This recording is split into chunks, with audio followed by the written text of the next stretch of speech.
had been one of the air shows in the summer calendar for 22 years, but 1997 was to prove truly international, with aircraft from no less than 16 different countries thrilling the huge crowd of over 250,000. The Patrouille Suisse, with their 6 F-5E Tigers, were the first of an incredible 6 national air display teams, which included the United States Air Force Thunderbirds at only their second appearance at Mildenhall at their Air Fete. The Northrop F-5E Tiger has been one of its greatest international sales successes, with over 20 different nations as its customers. The Swiss Air Force ordered 66 of them in 1978 under the Peace Alps program, and there were follow-on orders in 1981. The Freedom Fighter is a lightweight with both air-to-air and air-to-ground capabilities. It's also fairly economical to run, powered by 2 General Electric J85 GE21B turbojets, which give it a top speed of over 900 knots, and it can carry a very useful ordnance load of 7,000 pounds. It has a combat range of nearly 900 miles. Patrouille Suisse showed just how versatile they could be with the calm orders from their leader. Remember, this is only a part-time team brought together from different squadrons for the airshow seasons. Getting to European air shows from Switzerland is no problem, as the Freedom Fighter has a ferry range of just under 2,000 miles. The F-5 was designed around the lightweight AIM-9 Sidewinder. It's one of the most agile light fighters in the world and has been used as the enemy in many a Top Gun exercise in the United States. Patrouille Suisse gave an elegant display, as you can see, and are becoming well known throughout Europe as the ambassadors for the Swiss Air Force. This was their first appearance at Mildenhall.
Now to Sweden. Captain Robin Nordlander of the Swedish Air Force explains the virtues of his JA-37 Saab Viggen. Viggen is, as every Saab aircraft, I think, made for the pilot. It's smooth, it's very easy to fly for the pilot, so he can have capability to think on the combat stuff. We normally use the afterburner, full power on, full throttle, and it's pretty good acceleration. And at 250 kilometers, we take off. And just gear in and accelerate, and we'll continue pretty fast up to you put the afterburner out. we have another task than the air-to-air combat, that's ground attack. But we have a little bit old armament for the ground attack. Just rockets and the gun, so it's a small task.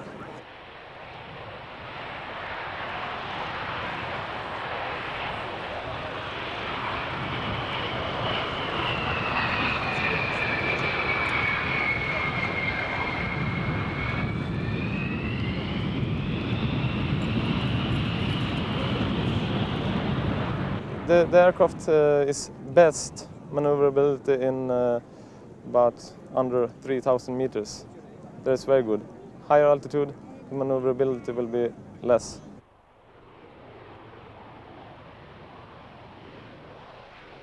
If you have low speed and pull up too hard, you could be sitting in a super stall for quick, just 1 second. So you have to use the stick a little bit different when the speed is very low, because the risk. So we learn to not get in that flight condition.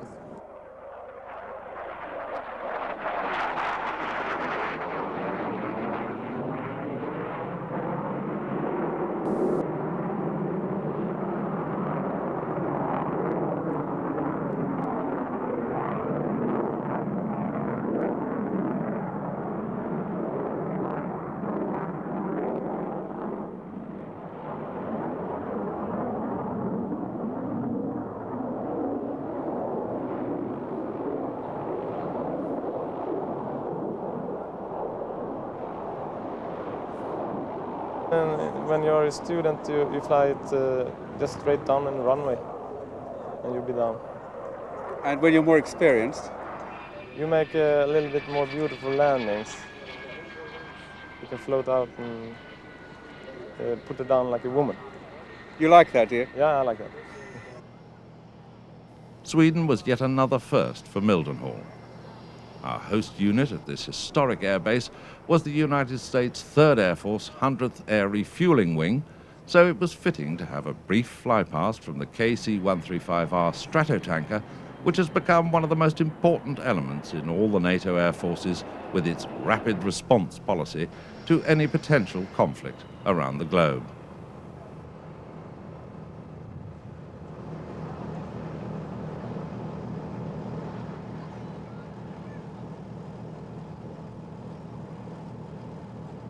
This was the moment that the huge crowd had waited for, the replacement of the venerable B-52, the Rockwell B-1B Lancer.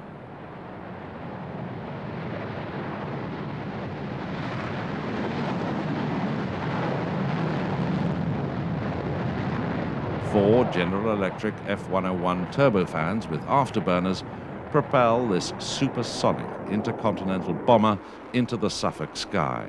The ground literally shook. The B-1B can fly nearly 7,500 miles without refueling, and it has a top speed of over 820 miles per hour. It has 3 bomb bays and can carry a staggering load of 84,500 pounds of conventional bombs, or, of course, it has nuclear capability.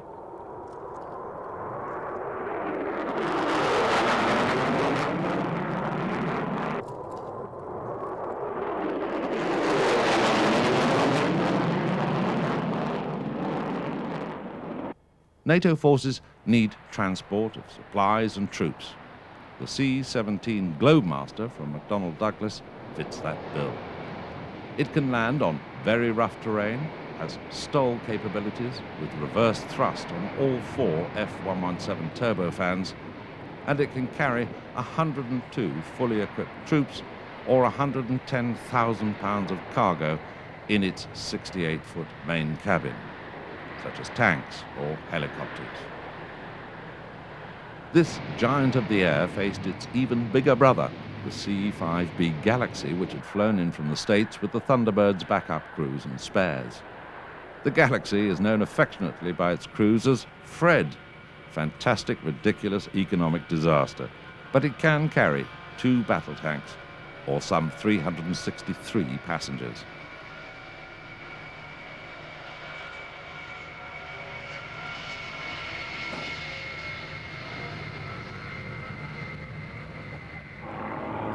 from the heavies to the lightest aircraft in the show, these 4 tiny extra 300s in the very capable hands of the Royal Jordanian Falcons.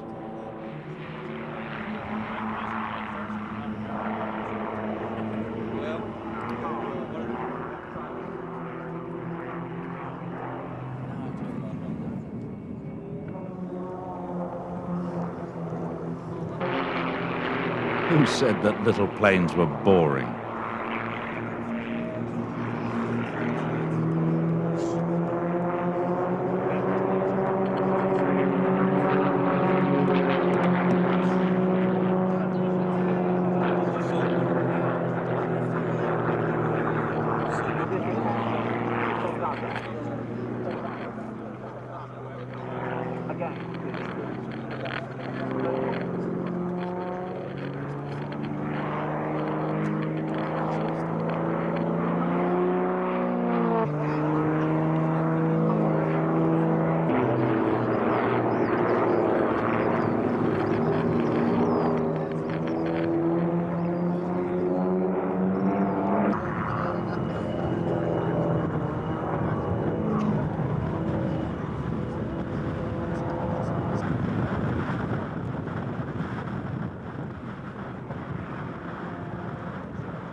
Some display. The Royal Jordanian Falcons gave way to Falcons of a very different kind. F-16 Fighting Falcons from the Royal Netherlands Air Force in its bright livery, and the Belgian Air Force. The F-16 is the most numerous fighter in the West. It's statically unstable, so relies on its central computer and electronic fly-by-wire controls to remain stable. The pilot reclines in his ACES II ejection seat at an angle of 30 degrees and flies the plane with a side stick rather than a conventional joystick. After the sale of the century, Fokker in the Netherlands built 300 aircraft under license, and Sabco in Belgium built a further 221.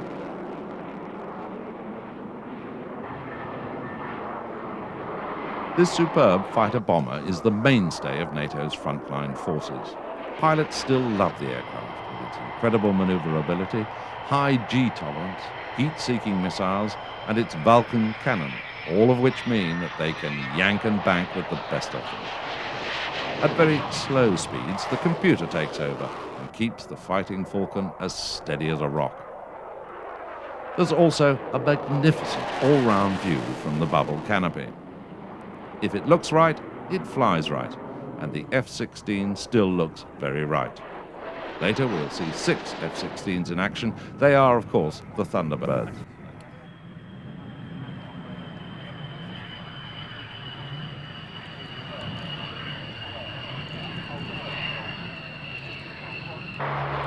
Another Lockheed success story is the C-130 Hercules, which has been sold all over the world for many airlift duties. The YC-130 prototype first flew as far back as 1954. No newer aircraft design has proved more practical at hauling people, vehicles, equipment and supplies within a combat zone. They've served in Vietnam, Grenada, Panama, the Falklands, the Persian Gulf, Somalia and Bosnia. With its high wing, it has an unobstructed cargo compartment with an integral roll-on, roll-off rear loading ramp, which can be used either on the ground or cargo can be pushed out in the air as well. It can fly over 2,000 miles with a maximum payload, and some have been converted to air-to-air refueling, as the RAF did in the Falklands conflict.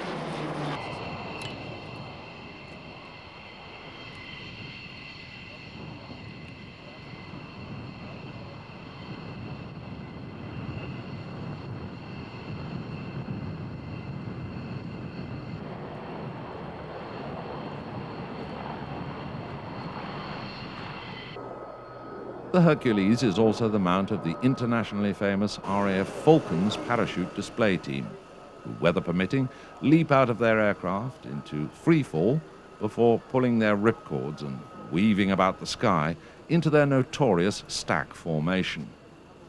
They use the state-of-the-art XL Cloud, which is like a flexible glider, which helps them to form these spiraling stacks.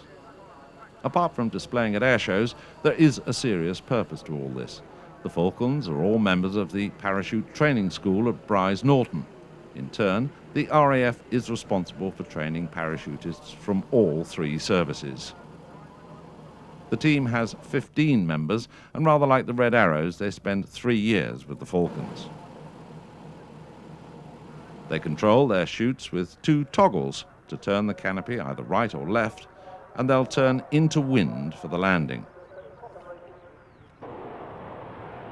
Still with the RAF, some say the greatest air display team in the world, the Red Arrows in their distinctive Red Hawks. This team always manages a few surprises each year, and 1997 was no exception.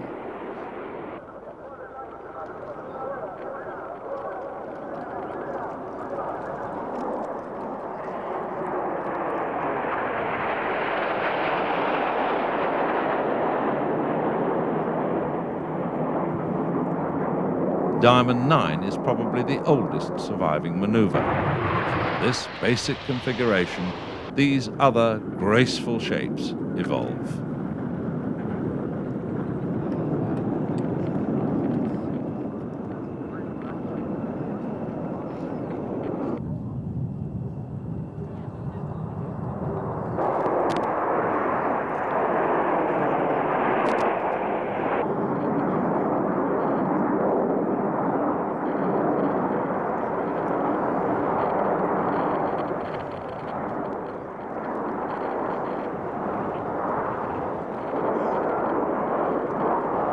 Red 1, Squadron Leader Simon Meade, barks out his commands for the team to split into 4 and 5.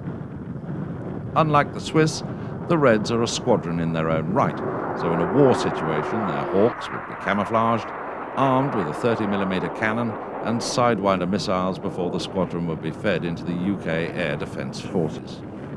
Each year, 3 pilots are replaced before practice begins for the next season.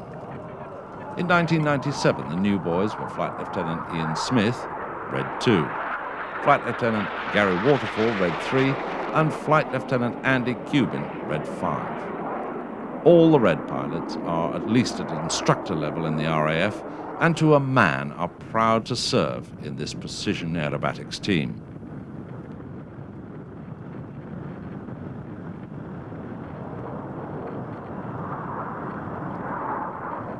The 2 halves of the team make incredible patterns across the summer sky before their eye-watering break.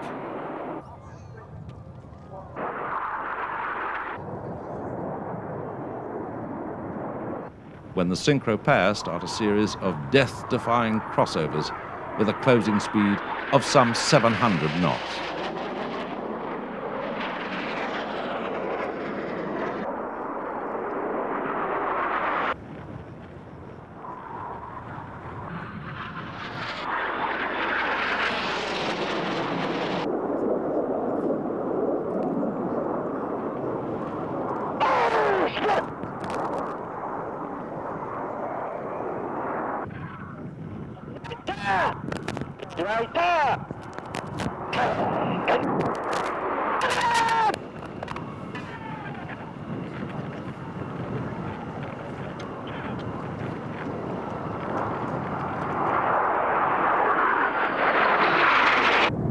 Rollbacks has always been one of my favorite maneuvers.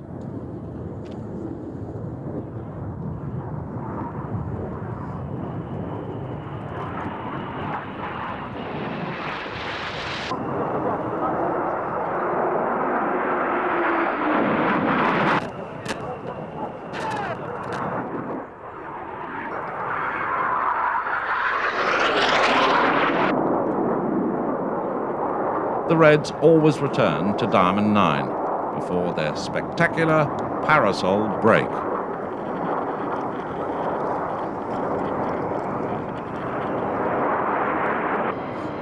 An old adversary is the Russian Mig-29 Fulcrum, but this one is part of Germany's Air Force. The Mig-29, like the F-16, was designed as a light fighter, and both are extremely agile, high-performance dogfighters, and they've both been sold to many other nations. Flying controls are mainly conventional rather than fly-by-wire, but the Mig-29 is extremely stable, agile, and will take a lot of stick in combat. It carries 6 underwing missiles and a 30mm cannon. For close-up work, there's a helmet-mounted sight which senses the pilot's head position before he fires his homing missiles. In other words, he just looks and shoots.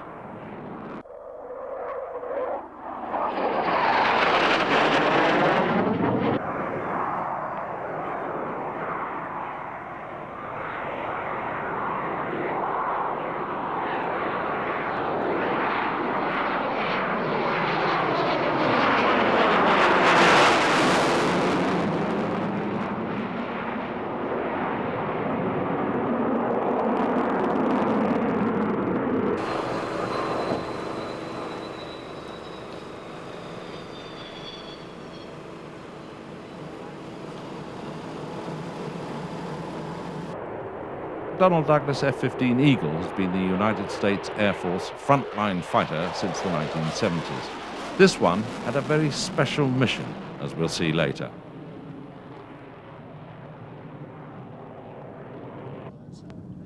Training is vital in any Air Force.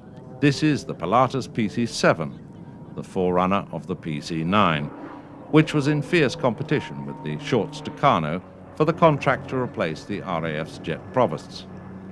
The Tucano won that battle, but the Royal Netherlands Air Force stuck with Pilatus. New pilots need to get the feel of a jet aircraft before going onto the front line, so a turboprop was found to be the answer. By 1985, Pilatus offered the option of 2 Martin Baker ejector seats, and by 1994, some 500 aircraft have been sold to many of the smaller air forces around the world. Pratt & Whitney provide the power, giving a maximum cruising speed of 256 miles an hour, a range of 746 miles, and as you can see, the aircraft is fully aerobatic, with G limits of -3 to +6 at normal takeoff weights. Pilatus always make robust, well-engineered planes, and the PC-7 is no exception.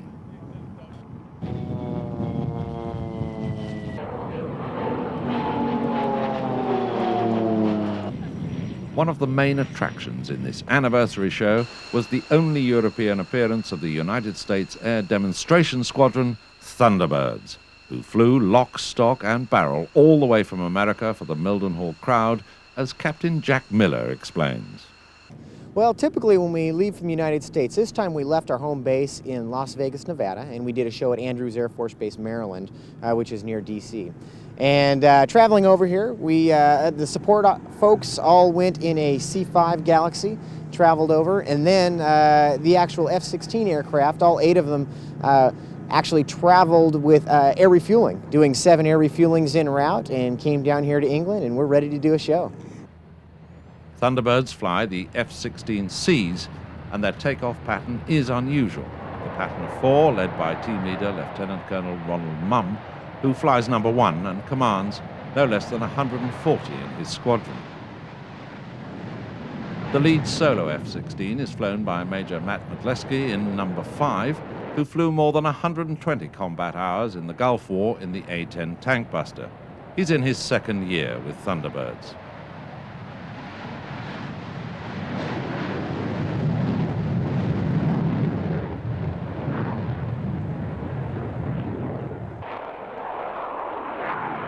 The third element is opposing solo pilot Major Mark Arlinghouse in his 1st season with the team.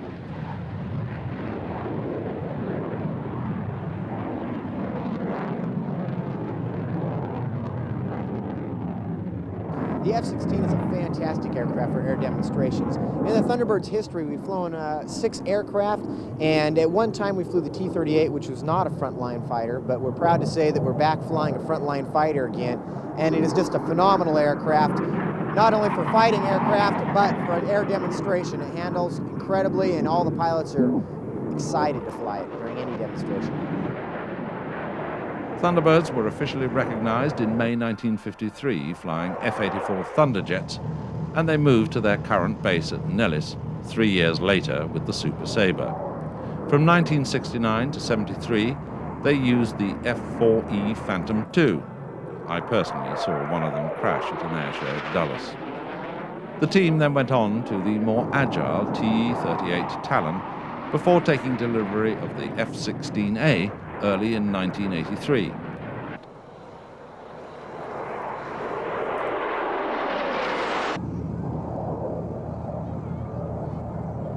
Well, the Thunderbird aircraft are the same F-16s that you'll see at any fighter wing in the United States Air Force. Our aircraft can be converted in 72 hours if need be, but primary role is the demonstration for shows around the United States and around the world. Officers assigned to Thunderbirds serve 2 years with the squadron, while enlisted corps serve 3 to 4, which means that nearly 50% are replaced each year to provide a constant mix of experience.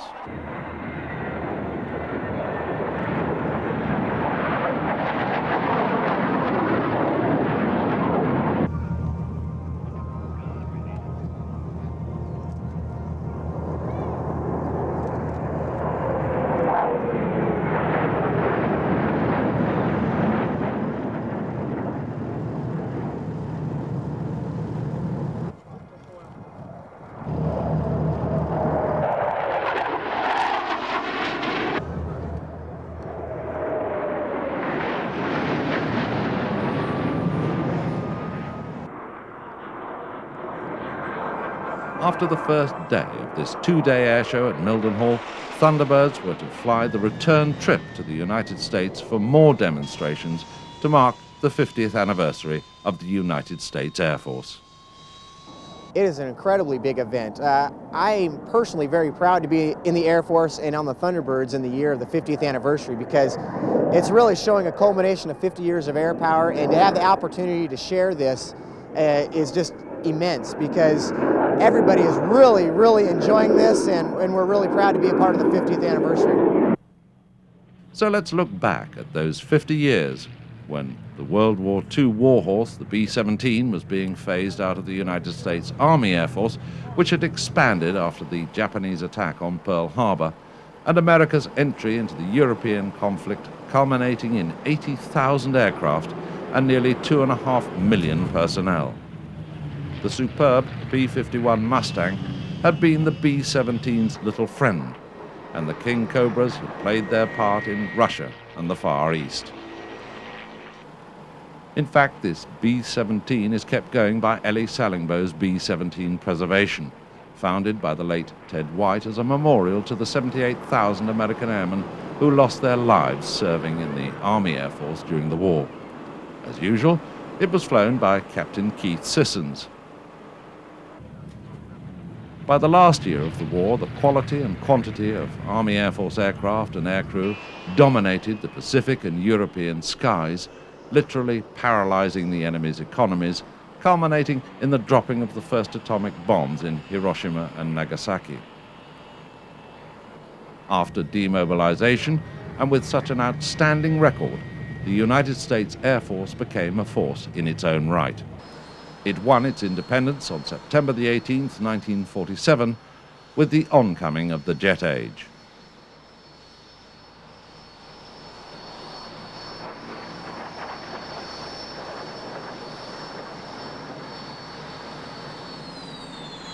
The Soviet-backed invasion of South Korea by communist North Korea drew the new United States Air Force into a brutal 3-year conflict.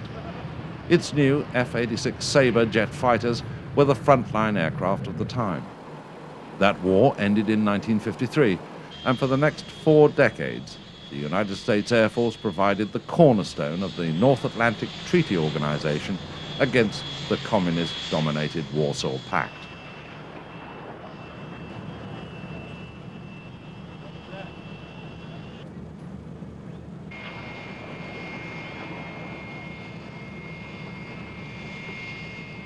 by the 1970s, the USAF tried to modernize its aircraft with new weapon systems, for example, the A-10 Thunderbolt II tank buster, the F-15 and F-16, while the Soviets were producing more and more sophisticated aircraft in alarming numbers, especially in Eastern Europe.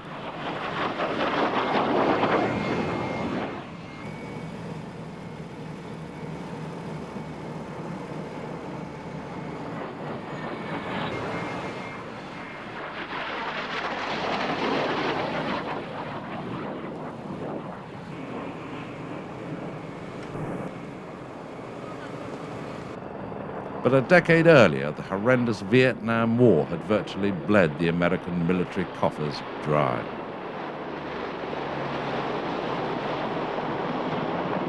As in all these things, the United States Air Force had to be funded, and it was. With war becoming more and more electronic, billions of dollars were plowed into more speed, agility, and less sight, as the word stealth crept into the military vocabulary. 50 years on, the B-2 Spirit, the shape of the modern bomber, was flown from the United States for its first visit to Mildenhall in Europe. The B-2 was the first stealth bomber in the world, virtually invisible to enemy radar. The flying wing design from Northrop is an achievement in itself, but the honeycomb structure and state-of-the-art composites are truly revolutionary. But revolution of this magnitude costs a lot of money in development and manufacture. Each aircraft costs a staggering $2,220 million apiece. Originally, the United States Air Force expected to receive 132, but the more likely figure is somewhere around 30.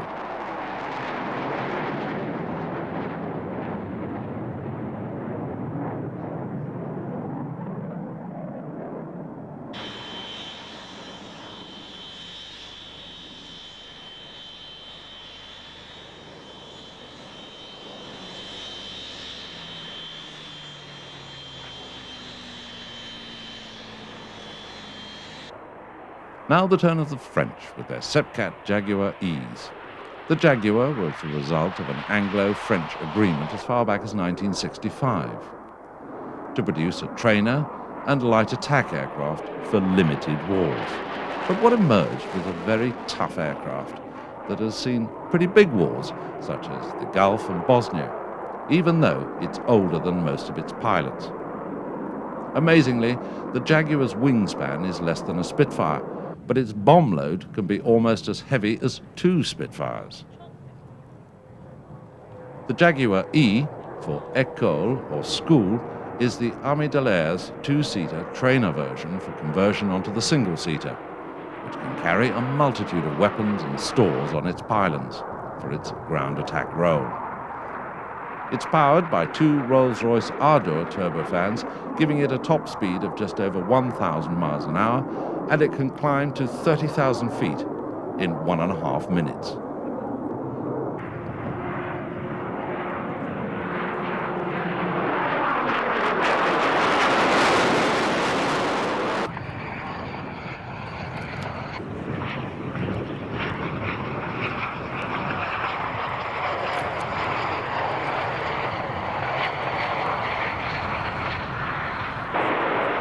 No European airshow is complete without the Patrouille de France, who fly with their usual Gallic flair in their Dassault Dornier Alpha jets, which were born in 1973.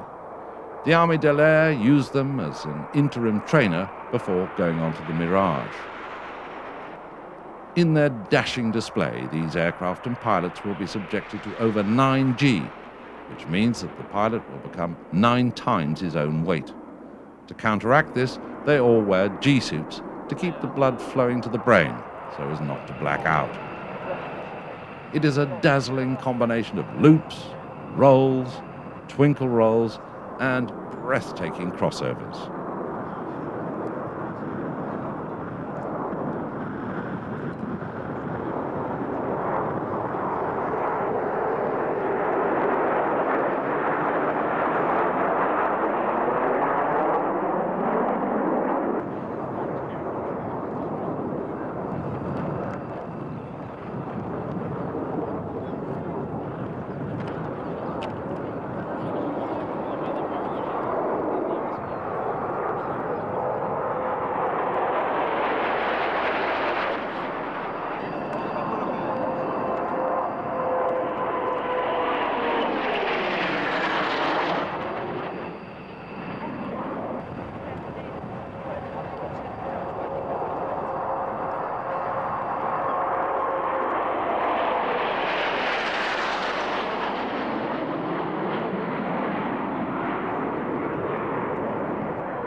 Patrouille de France, as ever, at their brilliant best. This is what many of the Army de l'Air Alpha Jet pilots will convert to, the Dassault Mirage 2000, the third generation of a great lineage. Dassault always favored the Delta design for stability at low speed and agility at high speed. The Mirage 2000 is a computer-controlled fly-by-wire fighter, fitted with leading-edge slats which deploy automatically during combat maneuvers. It's armed with two 30mm cannons for close work and a variety of underslung missiles for more long-range work. It's defended by the Thompson CSF servo radar warning receiver and has antennas in the fin and outer wings which provide a threat display in the glass cockpit. ECM jammers are mounted in the tailcone bullet fairing and fin. Top speed is 1,453 miles an hour, and the Mirage 2000 will certainly be with the Army de l'Air well into the millennium.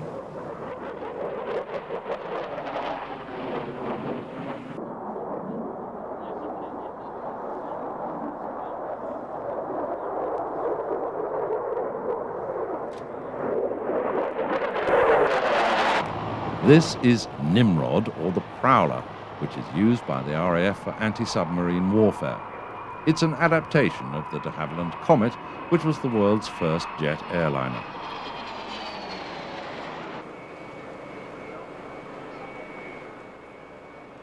It can drop mines, nuclear depth charges, homing torpedoes or bombs from its large bomb bay, or you can hang sidewinders or harpoon anti-shipping missiles on its underwing pylons. The Prowler can stay in the air for 12 hours at a time, and it can loiter by cutting two of its 4 engines and flying on the remaining 2.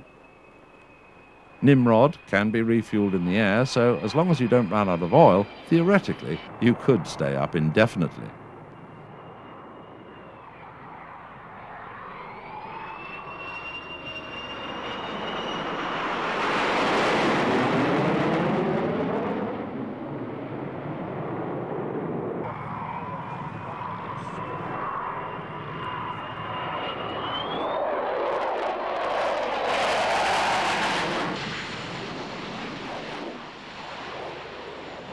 The British have always been great innovators, and aviation is no exception.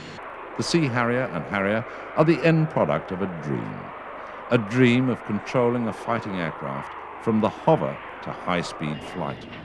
The Americans, French and Russians all tried and failed to make a viable V-STOL fighter. It was really thanks to Rolls-Royce that the dream became reality, as the secret is in the single Pegasus engine pushing its power into 4 swiveling nozzles, which distribute that power evenly, which in turn allows the aircraft to rise vertically, to hover, to turn on its own axis, and convert into conventional flight. At Mildenhall, we had a unique combination of 2 Sea Harriers and the RAF GR7 Harrier flown by Flight Lieutenant Clive Soff. Today's Harriers are a very different beast from the original design of 30 years ago. It carries 5 times the load, flies further, has a full kit of modern avionics, and more important still, is much easier to fly than its prototype, the Kestrel.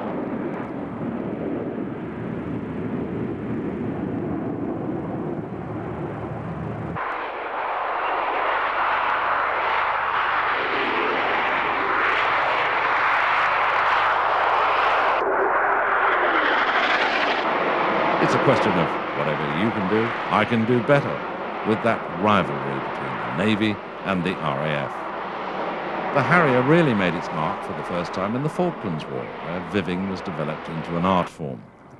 By swiveling the nozzles in flight, the aircraft can be slowed down dramatically, making the enemy on your tail overshoot, with disastrous consequences.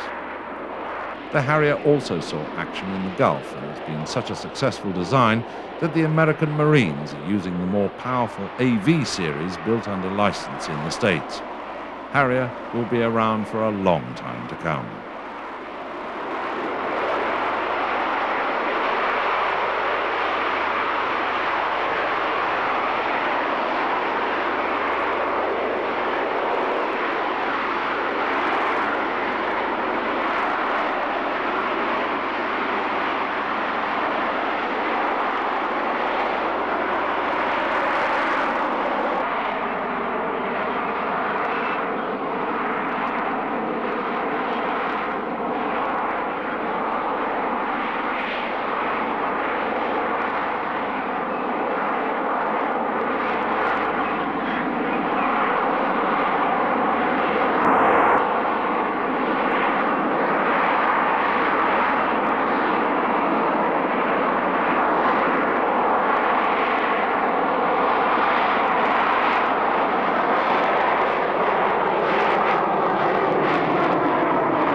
The Panavia Tornado has been the most significant strike attack aircraft in NATO since it entered service in 1982. Its ability to attack targets by day or by night in all weathers added a new dimension to NATO's capabilities. The UK, France and Germany all fly this extraordinary swing-wing aircraft. But this is the RAF version, the F-3, flown by Flight Lieutenant Pete Hackett with his navigator, Flight Lieutenant Al Taylor from 25 Squadron, based at RAF Leeming. The Tornado is powered by twin turbo-union engines developing over 16,000 pounds of thrust each, giving it a maximum speed of 1,454 miles an hour, or Mach 2.2.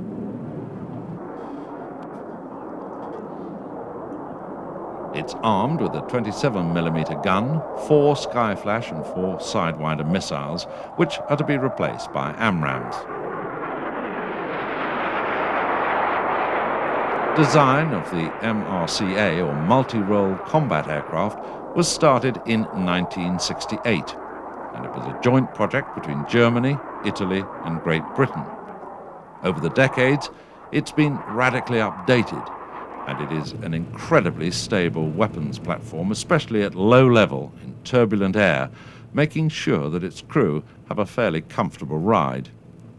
As was proved in the Gulf War, the aircraft is capable of coming in low and fast onto its target and delivering its load with pinpoint accuracy.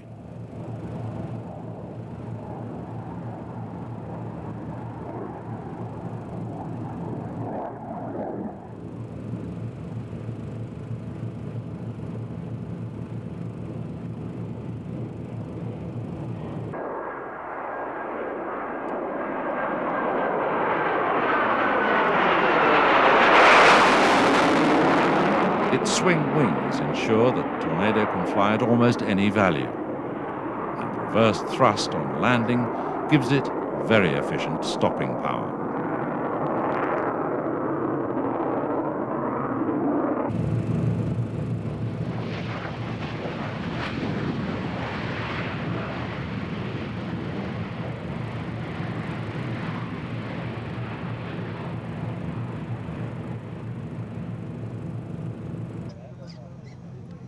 Within a month of the new United States Air Force on October the 14th, 1947, test pilot Chuck Yeager flew the Bell X-1 faster than the speed of sound.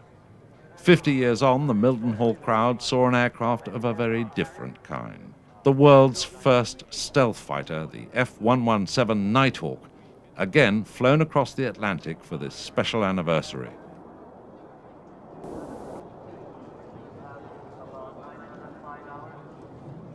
Pilot Dave Lobdell takes up the story.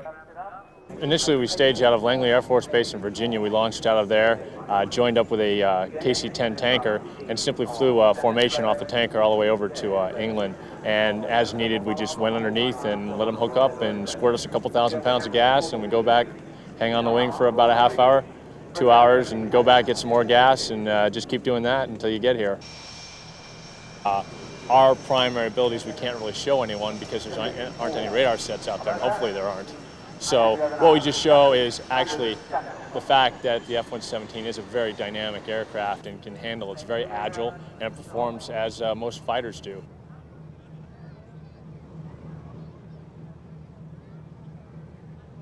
In fact, we try not to be stealthy when we're flying around under air traffic control because we don't want anyone else to run into us, so we have to let them know where we are. If you notice on the sides of the airplane, we actually have radar cross-section enhancers that enhances our radar return.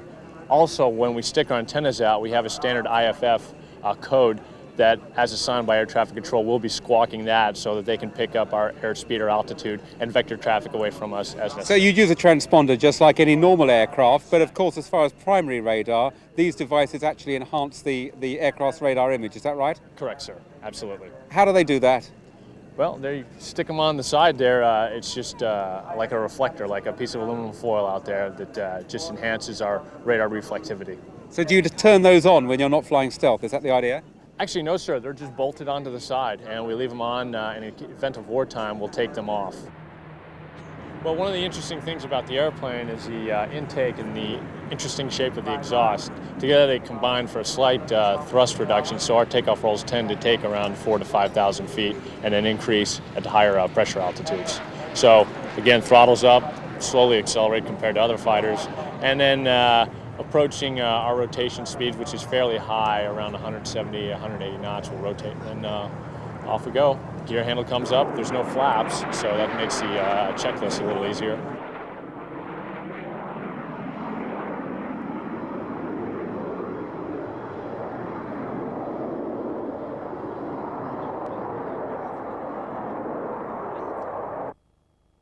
It's designed to go after high-value, highly defended targets, fixed targets like concrete bunkers, command posts, communication nodes, etc. So we go into the high-threat envelope, destroy like communication nodes or command and control nodes so that the rest of the airplanes can get in untouched. Top speed is high subsonic. High subsonic. We don't go supersonic because if nobody can see, you don't need to go fast. We operate at a variety of altitudes, and the tactics and the threat will determine what altitude we ingress at.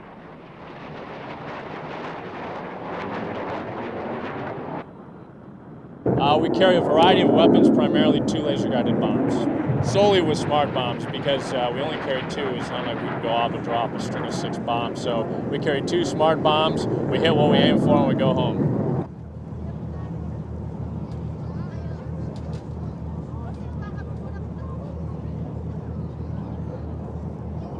If it's a daytime pattern, like some of our training missions, we'll initially go into the overhead at 300 knots, pitch out, lower the gear, maintain around 195 knots around the final turn, and then slow to on speed, which is anywhere from 150 to 160 knots, and then crossing the overrun, we'll pull the power back, flare, and touch it down nice as you please.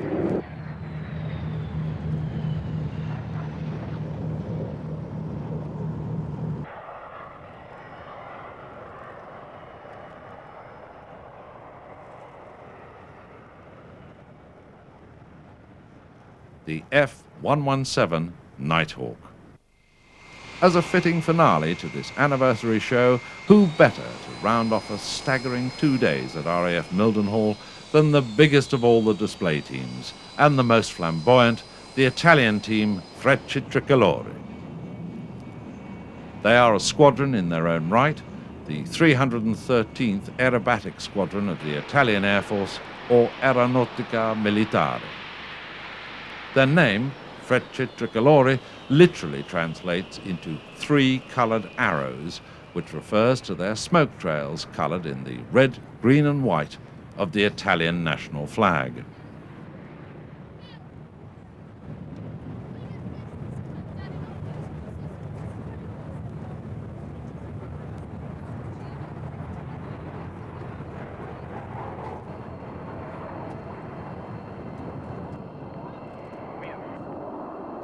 This colourful 10-man team fly the Ermaki MB339A, a subsonic 2-seat attack trainer which has been sold to many countries, including Argentina, who used them in anger against the RAF in the Falklands War.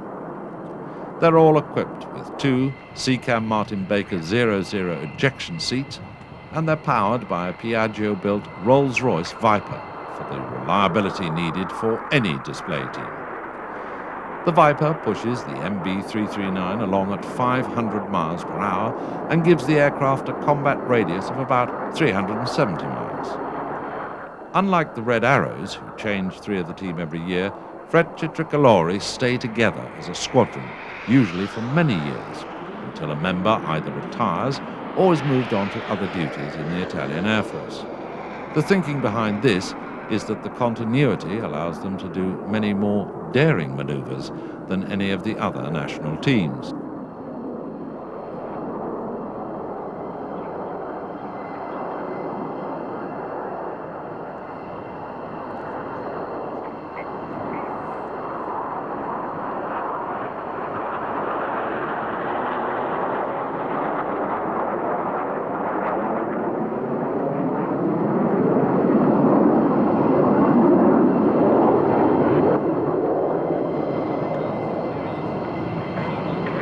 In time of conflict, the squadron can be quickly turned round into battle readiness, just as the Reds and the Thunderbirds can. The most difficult job is the solo flyer, who has to be coordinated into the other two halves of the team with some breathtaking near misses and crossovers, with closing speeds approaching 650 miles an hour.